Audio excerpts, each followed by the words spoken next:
Good afternoon, everyone. Today I am going to present my topic on Eurobond market, deposit loans, and notes. In today's globalized world, companies and governments do not depend only on domestic markets for raising funds. They access international markets, and one of the most important platform for this is the Eurobond market.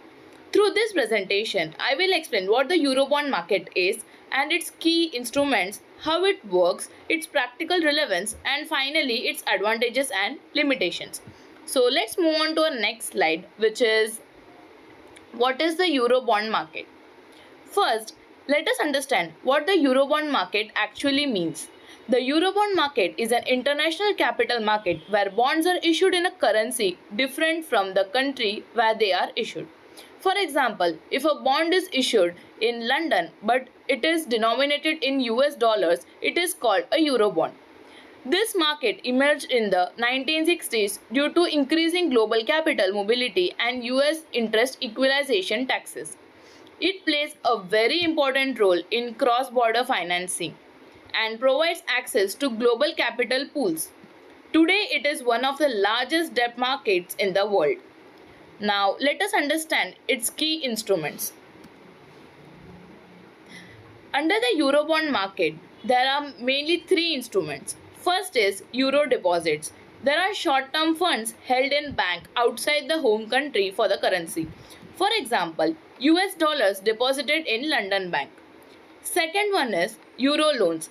These are large syndicated loans arranged by a group of international banks. The risk is shared among multiple lenders globally. And the third one is Euro notes. These are short to medium term debt instruments like Euro commercial papers or medium term notes issued outside the borrower's home country.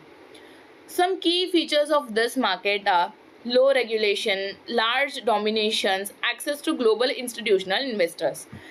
The process mainly involves three parties: the borrower, the underwriting bank, and the global investors. So, this is all about it. So, let's move on to our next slide, which is how it works, issuance process, and interest calculation.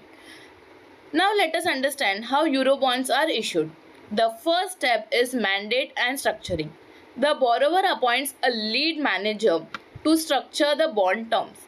Second is syndicate formation.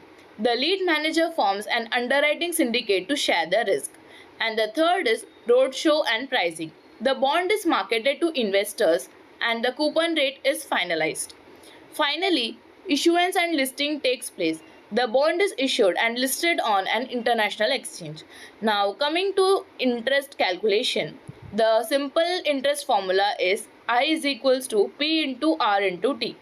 In this example, P is principal, which is $10 million, and R is rate, obviously, which is 5%, and T is time, which is 1 year.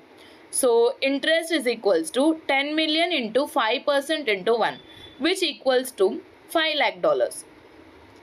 This shows how investors earn returns from Eurobonds.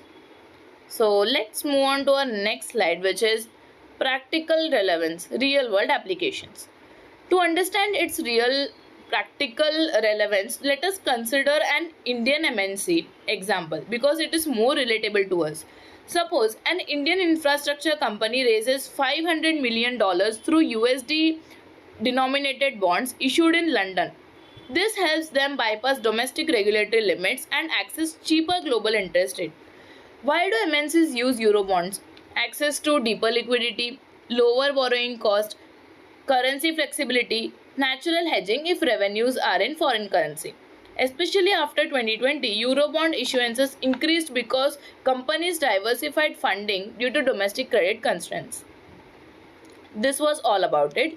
Let's move on to our last slide, which is advantages and limitation. To conclude, the Eurobond market provides several advantages. First is global capital access, and second is diversified funding, and third is lower regulatory burden. However, there are also limitations. Like if it has some advantages, of course it will have some of the limitations. So we have to see the limitations as well. So the limitations are exchange rate risk, interest rate risk, and political and country risk. So, while the Eurobond market offers powerful cross border financing tools, participants must carefully manage currency, interest, and geological risk. So, this was all about my presentation. Thank you.